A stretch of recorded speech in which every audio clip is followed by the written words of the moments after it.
what these people are struggling with, which is not knowing what to do instead of going back to school. A lot of what we find is that same thing with originally not going to school, is they just need permission. We've seen it time and time again when we tell somebody, hey, you don't have to go back to school.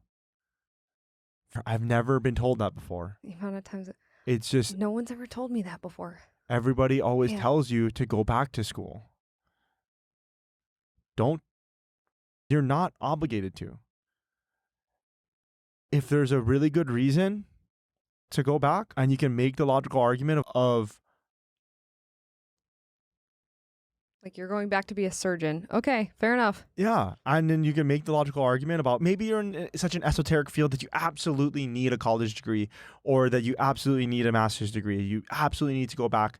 Or you're in a field where going back to school is going to elevate you to the next level for some reason. Say Or in the current pay structure that in you the have. current pay structure. That's exactly what what I was going for. Exactly, and that goes back to and that goes to doing the math on it and just approaching it as a financial decision instead of approaching it as some like what we see a lot, which is like an attitude adjustment, which is just grasping at straws. A lot of what we see all the time, and I know because I was that person, a lot of what we see is that people are just grasping at straws.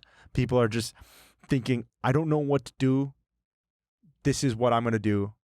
I'm going to go back to school. I'm not fulfilled in my job. I'm going to go back to school.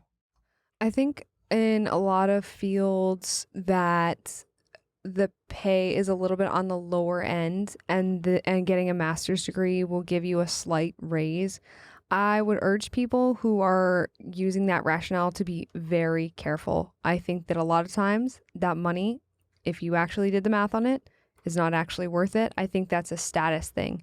I think that's a status, and I think that's a status symbol. And I think you need to be very careful about caving into that just because you think it'll make your coworkers look at you a little bit differently. Who cares if you're going to come out the other end of it financially worse? That's huge. I think a lot of people end up going back because of that. I agree with you. They want to get looked at a certain way.